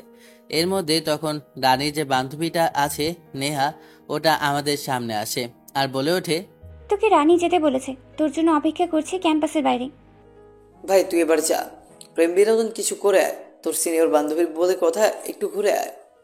নেহা নামের মেয়েটা কথাটা বলে ওখান থেকে চলে যায়। মেয়েটা কেমন জানি না রহস্যময় একটা হাসি দিয়ে চলে যায়। কিরে দাঁড়িয়ে রইলি কেন? পরে তো আবার সিনিয়র আপু তোকে ধরে বেঁধে নিয়ে যাওয়ার জন্য সবাইকে পাঠিয়ে দিবে। যা যা, তাড়াতাড়ি যা। আমি ওখান থেকে সোজা ক্যাম্পাসের সামনে গেলাম। দেখলাম রানী একটা শাড়ি পরে দাঁড়িয়ে আছে। আমাকে দেখে বলে ওঠে, আজকে তোমাকে অনেক সুন্দর লাগছে। ধন্যবাদ, তোমাকেও আজকে অনেক সুন্দর লাগছে। চলো আজকে ঘুরে আসি। আমি কিছু বললাম না, শুধু ভাবছি কেন আমার প্রতি এমন দুর্বল। চুপ দেখি, যাবে না? হ্যাঁ চলো যাই। কেন জানি না ওর প্রতি আমি দুর্বল হয়ে যাচ্ছি। এমনটা কেন হচ্ছে নিজেও জানি না। খুব ইচ্ছে করছে তোমাকে বুকে জড়িয়ে বলতে, আমি তোমার সেই মিনা। তোমাকে আমি এতদিন ধরে অনেক খুঁজেছি, কিন্তু কোথাও পাইনি। আজকে আমার চোখের সামনে থাকা সত্ত্বেও তোমাকে বলতে পারছি না। কেমন ভাবতেছো তুমি? না কিছু না, চলো একটু আমরা সামনে পার্কে গিয়ে ঘুরে আসি। কেন জানি না মেয়েটাকে আমার খুব চেনা লাগে, মনে হয় আমার খুব কাছের একজন মানুষ। কিন্তু কি করে, এমনিতে আমার সিনিয়র, তারপর ও হচ্ছে মাফিয়া কুইন। ওকে আমার এমন আপন লাগার কারণটা আমি খুঁজে পাচ্ছি না। এমন কোনো মেয়ের প্রতি ফিলিংস আসেনি যেমনটা ওর প্রতি আসে। বুঝতে পারছি না এমনটা কেন হচ্ছে। জানো রকি, আমার খুব ইচ্ছে ছিল আমি আমার প্রিয় মানুষটার হাত ধরে এভাবে দুইজন হাঁটবো, কিন্তু সেই এখনও আমার ইচ্ছেটা পূরণই হলো না। খুব ইচ্ছে আমার তার বুকে মাথা রেখে একসাথে আমি চাঁদ দেখব। তাকে আমি খুব ভালোবাসি, কথাটা যে আমি আজও তাকে বলতে পারলাম না। জানো রকি, আমার জীবনে একটা অতীত আছে, যে অতীতটা আমার জীবনটা পুরো তছনছ করে দিয়েছে। মোটা ফ্রেমের চশমাটা ঠিক করে আমি রানীর দিকে তাকিয়ে বলে ওঠি, তোমার জীবনে এমন কি ঘটনা ঘটে গিয়েছে যার জন্য তোমার জীবনটা পুরো এমন নষ্ট হয়ে গিয়েছে? জানো রকি, আমার বাবা কখনোই ভালো মানুষ ছিল না। আমার জন্মের পর থেকে দেখতাম আমার মায়ের গায়ে সব সময় হাত তুলতো। একদিন আমি বাসায় আছি, এখন দেখি আমার বাবা আমার মাকে পতিতালয়ে নিয়ে যাচ্ছে। এটা দেখার পর আমি কি করে সহ্য করে থাকতে পারি বলো? তখন পাশে থাকা একটা রড আমার বাবার পেটে দিয়ে ভরে দিই। তারপর আমি জেলে যাই। জেল থেকে প্রায় 10 বছর পরে আমি ফিরি, কিন্তু আমি আমার অতীতের সেই মানুষটাকে খুঁজে পাইনি। জানো না তুমি কতটা কষ্ট পেয়েছি। আমাকে জেলে থাকা অবস্থায় সেই অন্ধকার জগৎ চেনানো হয়েছে। আমি চিনতে শিখেছি কিভাবে বেঁচে থাকতে হয়। ওখান থেকে আমি হয়ে উঠেছি এক নিঃশৃংস মানুষ। তোমাকে এসব কথা বলছি কারণ আমার প্রিয় মানুষটার চেহারা ঠিক তোমার মতোই দেখতে। রানীর কথাগুলো কেমন জানি না আমার সেই অতীতের কথার সাথে মিল যাচ্ছে, কিন্তু তার অতীতটা ভিন্ন। সেই অতীতের মধ্যে আছে শুধু হিংসা, ঘৃণা আর রহস্য। আমার অতীতে শুধু ছিল সুন্দর একটা ফুটফুটে বাচ্চা মেয়ে আর একটা বাচ্চা ছেলে, যাদের মনে ছিল না কোনো পাপ। আমি এইসব ভাবছিলাম, তখনই হঠাৎ করে আমার ফোনটা বেজে ওঠে। ফোনটা রিসিভ করলাম, তখনই ওপাশ থেকে কমিশনার বলে ওঠে, তোমাকে বলা হয়নি যে আজকের মিশনের কথা? আজকে সন্ধ্যায় কিন্তু মিশনটা কমপ্লিট করতে হবে। তাড়াতাড়ি তুমি ক্যাম্পাস ছাড়ো, বাসায় চলে আসো। আচ্ছা ঠিক আছে, আমি আসতেছি। কোনো সমস্যা হয়েছে নাকি? না, তেমন কোনো সমস্যা হয়নি। আসলে তোমার রাহাতের বাবা কল করেছে, ওর বাবা নাকি অসুস্থ, তাই আমাকে যেতে হবে। রাহাতের বাবা লালন পালন করে বড় করে, আমি ওনার কাছে মানুষই, বলতে গেলে দ্বিতীয় সন্তান। আমি যখন বসে শিখে যাই তখন রাহাতের বাবা আমার জন্য একটা বাড়ি করে দেয়। আমি সেই বাড়িতে সব সময় একাই থাকি। আচ্ছা ঠিক আছে, সাবধানে যাও। আগামীকালকে তোমার সাথে কথা হবে। আগামীকালকে তো ক্যাম্পাস বন্ধ থাকবে, তাহলে কি কথা হবে? তোমাকে আগামীকালকে আমি একটা কথা বলতে চাই, যে সত্য কথাটা তুমি শুনলে অনেক খুশি হবে। এমন একটা গোপন কথা আছে। আচ্ছা সমস্যা নেই, আমি আগামীকালকে আসবো। কথাটা বলে ওখান থেকে আমি হাঁটা ধরি। মনে মনে বলছি আমিও আগামীকালকে তোমাকে ধরে নিয়ে যাব, তোমার খেল শেষ করে ফেলবো। তুমি অনেক মানুষের জীবন নিয়েছো। কথাটা বলে আমি বাসায় যেতে লাগলাম। মেহরাব সাহেব আমাকে মেল করে যার ছবি দেয় তা দেখে তো আমার পায়ের নিচ থেকে মাটি সরে গেল। বস, আপনি যা দিয়েছেন তা কি সত্যি? আমার তো কোনোভাবেই মনে হচ্ছে না। মানে তুমি কি বলতে চাও? আমি তোমাকে মিথ্যা বলছি? এটাই সত্য কথা, আর কেউ না। আমি সব তথ্য পেয়ে তোমাকে দিচ্ছি।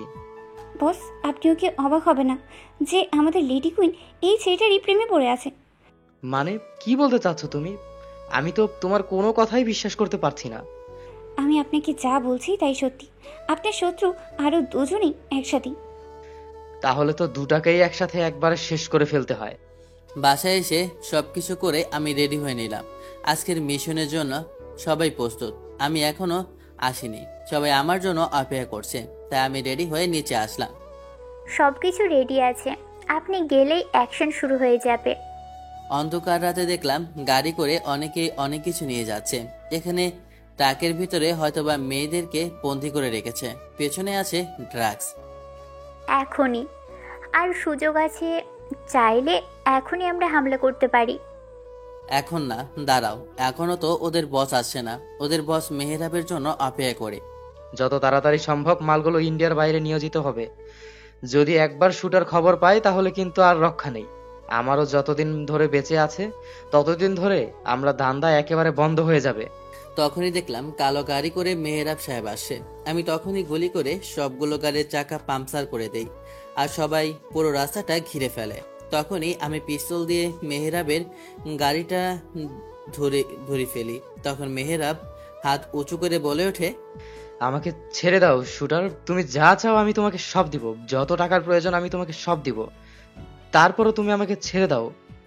এই শুটার কখনো অন্যের কাছে বিক্রি হয় না। কালো অপরাধ কখনো এই শুটারকে চিনতে পারবে না। তোর মতো 2 টাকার এমন মানুষ আমি আমার এই পিস্তল দিয়ে শেষ করে ফেলি। তোদের মতো ডাস্টবিন বেঁচে থাকার মানেই হচ্ছে আমাদের দেশকে শুধু জঘন্য করা। আমি তোকে কথা দিচ্ছি আমি ভালো হয়ে যাব। আমি এখন থেকে একবারে চলে যাব, আমাকে তুই জিন্দা ছেড়ে দে। কি ভেবেছিলি তুই আমি তোর কাছে আত্মসমর্পণ করব? না, কোনোভাবেই না। তুই যদি গুলি চালাস তাহলে এই মেয়েটাকে আমি শেষ করে ফেলবো। কথাটা বলেই মেহেরাব তার পকেট থেকে পিস্তল বের করে ফারজানার কপালে ধরে বলে, আজকে আমার জন্য হারামজাদা পালিয়ে গিয়েছে। ও কি ভেবেছে পালিয়ে আমার হাত থেকে বেঁচে যাবে? এটা কোনোভাবেই সম্ভব না। যাদেরকে বাঁচিয়েছি ওদেরকে তোদের বাসায় পৌঁছে দেওয়ার জন্য ব্যবস্থা কর, আর মাল সবগুলো থানায় দিয়ে আসো। কথাটা বলে আমি বাসায় চলে আসি। হাতে ফোনটা বেজে ওঠে, দেখি মেহরাব সাহেব কল করেছে। ফোনটা রিসিভ হতেই ওপাশ থেকে মেহরাব সাহেব বলে ওঠে, সব কিছু ব্যবস্থা কর, আগামীকালকে ওদের সবাইকে শেষ করে ফেলবো, কাউকেই বাঁচতে দিব না। এই শুটার আমার সবকিছু কেড়ে নিয়েছে, আমিও ওর জীবনের সবকিছু কেড়ে নিতে চাই। তুমি সবাইকে বলে দাও। বস, আপনি চিন্তা করবেন না, আমি সব কিছু আগে থেকে প্ল্যান করেছি। আগামীকালকে দেখবেন মজা। কিরে, আজকের রাতটা কেমন জানি আমার কাছে গভীর লাগছে। রাতটা কেন শেষ হচ্ছে না সেটা আমার কাছে খুব বিরক্ত লাগছে। আমি শুধু ভাবছি যখন জানতে পারবে যে রকি আমি তার সেই প্রিয় মানুষটা, তখন ওর রিয়াকশনটা কেমন হবে ওটা দেখার জন্য আমি যে অধীর আগ্রহে আছি। আমি আমার সেই আদিকে বলতে চাই যে তাকে আমি কতটা ভালোবাসি। দীর্ঘ 15 বছর ধরে তার ভালোবাসা দিয়ে আমার এই বুকের মধ্যে চাপা। তাকে কিভাবে বোঝাবো তাকে কতটা ভালোবেসে আমি বুকে ধরে রেখেছি। আমি ওকে সব কিছু খুলে বলে আমি ওখান থেকে ওকে নিয়ে যাব সারা জীবনের জন্য। আর ফিরবো না এই অন্ধকার জগতে। আমি ভালো থাকতে চাই, আমার প্রিয় মানুষটাকে নিয়ে আমি ভালো থাকতে চাই। চাই না এই স্বার্থপর দুনিয়ায় আর ফিরে আসতে। আদিকে আমাকে মেনে নিবে না, ও কখনো আমাকে নিরাশ করবে না। ও আমাকে সত্যি মেনে নেবে, কারণ ও আমাকে ভালোবাসে। মনটা কেমন জানি না করছে। কি জন্য আমাকে আগামীকালকে দেখা করতে বলল রানী জানি না, কেনই বা আমাকে যেতে বলল। ক্যাম্পাসের মধ্যে কি এমন কথা বলবে? এর মধ্যে রাহাতের ফোনটা বেজে ওঠে। দেখে রাহাত কল করেছে। ফোনটা রিসিভ করতে ওপাশ থেকে রাহাত বলে ওঠে, কিরে বন্ধু, তুই দেখি সিনিয়র মেয়ে পেয়ে যে বন্ধুটাকে ভুলে গেলি? আগামীকাল শুনলাম তুই নাকি তোর সিনিয়র বান্ধবীর সাথে দেখা করবি। তোকে আবার এ কথাটা কে বলল বুঝলাম না। নিজের বন্ধুকে বলতে তোর খুব লজ্জা করে তাই না? অন্য মেয়ের কাছ থেকে আমাকে শুনতে হয়। আরে তা কেন হতে যাবে? আমি এমনি জিজ্ঞেস করলাম, তুই কার কাছ থেকে শুনেছিস? আরে ভাই, আমাকে ফারজানা বলেছে। আসলে মেয়েদের পেটে কোনো কথা থাকে না। মেয়েরা যাকে ভালোবাসে তাকে সবকিছুই খুলে বলে এবং কি তাকে অন্ধের মতো বিশ্বাস করে। কিরে, তুই আবার কোথায় হারিয়ে গেলি? আরে না বল। আরে না, আসলে আমি আগামীকালকে দেখা করব। কি একটা কথা বলবো সেই জন্য। বুঝতে পারলাম, সেই জন্যই তোমাকে ছেড়ে তুই একাই চলে এসেছিস ভার্সিটি থেকে। রাহাতের সাথে আরো কিছু সময় কথা বলে কলটা কেটে দিই। এরপর আমি ঘুমিয়ে পড়ি। ফারজানা, আগামীকালকে সব পোস্ট নিয়ে তুমি রেডি থাকো। আগামীকালকে বড় একটা বিপদ হতে যাচ্ছে। রকির ওপর যেন কোনো বিপদ না আমি দেখতে পাই, কারণ রকি আমার দ্বিতীয় সন্তান। ওকে ছোটবেলা থেকে অনেক আদরে আমি বড় করেছি। রাহাত যেমন আমার সন্তান, ঠিক রকিও আমার সন্তান। আমি দুজনকে অনেক ভালোবাসি, তাই আমি চাই না আমার সন্তানের কোনো ক্ষতি হোক। ঠিক আছে স্যার, আপনার ওটা নিয়ে চিন্তা করা লাগবে না। আমি সব কিছু আগে থেকেই রেডি করে রেখেছি। আপনি এসব নিয়ে চিন্তা করবেন না একদমই। আমি আগামীকালকে সব কিছু রেডি করে রাখতেছি। আগামীকালকে আমার শেষ দিন, যে কোনো মুহূর্তেই যে কোনো কিছু ঘটে যেতে পারে, তাই পিস্তলটা সাথে নিয়ে নেই। সারা রাত ঘুমাইনি। ভোরের আলো পড়তে আমি বের হয়ে যাই ক্যাম্পাসের দিকে। না, এখনও মনে হচ্ছে ও ঘুমোচ্ছে, তাই আমি ওকে আর কল করলাম না। ক্যাম্পাসে গিয়ে ওর জন্য অপেক্ষা করতে লাগলাম। আমি ঘুমিয়ে আছি, তখনই হাতের ফোনটা বেজে ওঠে। ফোনের স্ক্রিনে তাকিয়ে দেখি রানী কল করেছে। ফোনটা রিসিভ করলাম, তখন ওপাশ থেকে বলে ওঠে, তোমার যে আজকে আসার কথা ছিল, তুমি কি আসবে না? মনে পড়ে গেল গতকালের কথাটা। আমার যে দেখা করার কথা ছিল রানীর সাথে, তাই আমি ওয়াশরুমে গিয়ে ফ্রেশ হয়ে রেডি হচ্ছি ভার্সিটিতে যাওয়ার উদ্দেশ্যে। আজকে রাহাত আসবে না। আমি একাই চলে গেলাম। পুরো ক্যাম্পাসটা নিস্তব্ধ, কোনো জনশন মানুষ নেই, কারণ আজকে ক্যাম্পাসটা বন্ধ। এই বন্ধ ক্যাম্পাসের মধ্যে আমাকে কি এমন কথা বলবে রানী জানি না। তখনই দেখলাম ক্যাম্পাসে গাছের নিচে দাঁড়িয়ে আছে রানী। আমি কাছে যেতেই আমার উদ্দেশ্যে বলে ওঠে, তুমি এসেছো? তোমার আসতে কোনো সমস্যা হয়নি তো? ওকে ধরার জন্য আমি আজকে এসেছি, কিন্তু ও আমাকে আমার কোনো সমস্যা হয়েছে কিনা এসব বিষয় নিয়ে জিজ্ঞেস করছে। আসলে মেয়েটা কি চাচ্ছে আমার কাছ থেকে? মেয়েটা যখনই আমার সাথে কথা বলে আমার কোনোভাবে মনে হয় না এই যে সেই অপরাধী। না, আমার আসতে কোনো সমস্যা হয়নি। আমি তোমাকে এমন একটা কথা বলতে চাই যে কথাটা শুনলে তুমি অনেক খুশি হবে। আমি তোমার কাছে এমন একটা সত্য কথা জানতে চাই। যখন আমি কথাটা বলবো তখনই দেখলাম মেহরাবের লোক এসে আমাদের দুজনকে ঘিরে ফেলে। কি রে, কি ভেবেছিস এখান থেকে পালিয়ে চলে যাবি তোর আশিককে নিয়ে? কোনোভাবেই না, তোকে কোনোভাবে আমি এখান থেকে পালিয়ে যেতে দিব না। মেহরাবের লোকেরা আমাদেরকে ঘিরে ফেলে এবং কি ওরা মাথায় পিস্তল ধরে ফেলে। আপনি যেটা করছেন এটা একদমই ঠিক করছেন না। পকেটে পিস্তলটা আমার হাতে নেই, কি করবো কিছু বুঝে উঠতে পারছি না। কি ডেভিল কুইন, তুমি চিনতে পারছো তোমার সামনে যে লোকটা দাঁড়িয়ে আছে তাকে তুমি এখনো চিনতে পারলে না? মেহরাব সাহেবের কথা ঠিক আমি বুঝতে পারলাম না। উনি কি বোঝাতে চাইছে আমাকে? আপনি কি বলতে চাচ্ছেন? আপনাকে আমি শেষবারের মতো বলে দিচ্ছি, যদি রকির গায়ে একটা ফুলের টোকাও লাগে তাহলে কিন্তু আমি আপনাকে ছাড়বো না। তাই নাকি? যাকে মারার জন্য আমি তোমাকে এতগুলো টাকা দিয়েছি, এখানে পাঠিয়েছি, আর তুমি তাকেই বলছো বাঁচাবে? তোমার কথা শুনে আমার খুব হাসি পাচ্ছে ডেভিল কুইন। তোমার সামনে যে লোকটা দাঁড়িয়ে আছে সে তোমাকে আগে থেকে জানে তুমি যে এই জগতের মাফিয়া কুইন। আমি হতবাক হয়ে শুধু সামনে দাঁড়িয়ে থাকা রকির দিকে তাকিয়ে রইলাম। এমন সহজ সরল মানুষটা যার কথা মেহরাব সাহেব বলছে। তুমি ঠিক ধরেছ, তোমার সামনে যে দাঁড়িয়ে আছে সে তোমাকে জানে তুমি যে কে, কিন্তু তুমি জানো সে তোমার ভালোবাসার মানুষ না, সে শুটার। যাকে তোমাকে আমি মারার জন্য বলেছি সে তোমাকে আইনের আয়ত্তে নিয়ে যাওয়ার জন্য এখানে এসেছে। আমি জানি রানী, তুমি অনেক কষ্ট সহ্য করে আজকে এমন একটা জায়গায় এসেছো। আমি তোমাকে কথা দিচ্ছি, তুমি একজন ভালো মানুষ হয়ে যাবে। তুমি শুধু আমার সাথে চলো। আমার চোখ ভিজে গেল। আমি চোখের পানি ফেলতে ফেলতে বললাম, আমার সাথে এমনটা কেন করলে? আমি তো তোমাকে ভালোবাসি। ওর কথা শুনে আমি যেন কিছু বুঝে উঠতে পারলাম না। ও কি বলতে চাচ্ছে আমাকে? ভালোবাসা মানে? ও কি পাগল হয়ে গিয়েছে? তখনই আমাকে অবাক করে দিয়ে মেহেরাব বলে ওঠে, কি মিস্টার শুটার, তুমি বুঝতে পারছো না তোমার সামনে এখন কে দাঁড়িয়ে আছে? তুমি দীর্ঘ 15 বছর ধরে যার অপেক্ষায় ছিলে, তোমার মিনা, যাকে তুমি এতটাই ভালোবাসো। কথাটা যেন আমি নিজের কানকে বিশ্বাস করতে পারছি না। আমার যেন পায়ের নিচ থেকে মাটি সরে যাচ্ছে, কারণ আমার সামনে যে দাঁড়িয়ে আছে সে নাকি আমার ছোটবেলার মিনা। কিন্তু আফসোস, এখানে কারোই মিল হবে না, সবাইকেই মরতে হবে আমার হাতে।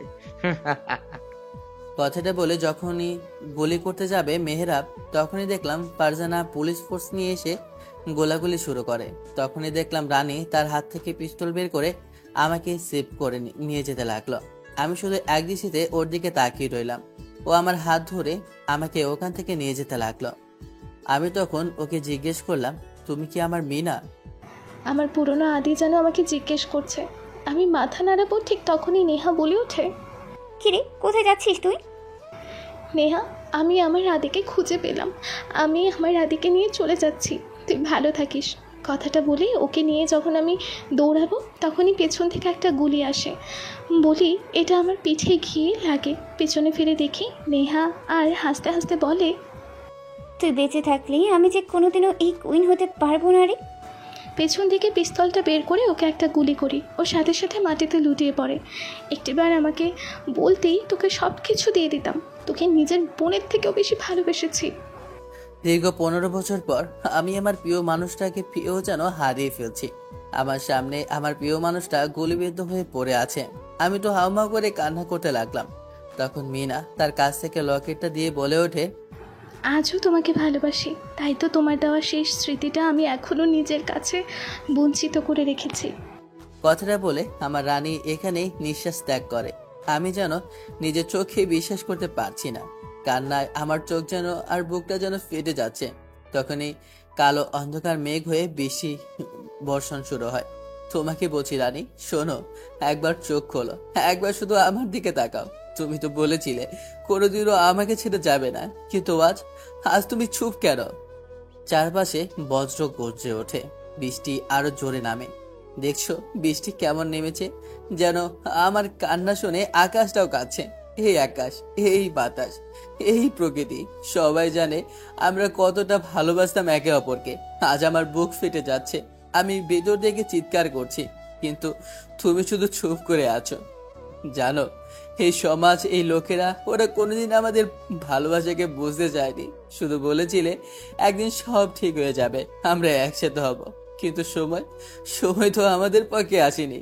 এই সমাজ, এই মানুষগুলো আমাদের খারাপ বলছে, আমাদের বিচার করছে, তবে আমাদের হৃদয়ের কথা বুঝতে চায়নি কেউ। আসলে আমরা কেউ খারাপ হয়ে জন্মাই না রানী, আমাদের খারাপ হতে বাধ্য করে এই সমাজ, এই নিষ্ঠুর নিয়ম, এই ঠুনকো সম্মান আর মুখোশধারী মানুষ। তাদের চোখে আমাদের ভালোবাসা অপরাধ, তাদের স্তব্ধতার সঞ্চয় আমরা শুধু ভুল। আমার চোখে পানি ঝরে পড়ছে রানীর মুখের ওপর। রানী, বলো, এটাই কি প্রকৃতির নিয়ম? ভালোবাসা জন্মায় শুধু শেষ না হওয়ার জন্য। তুমি আমি একসাথে স্বপ্ন দেখেছিলাম, একটা ছোট্ট ঘর, একটু শান্তি, একটু ভালোবাসা।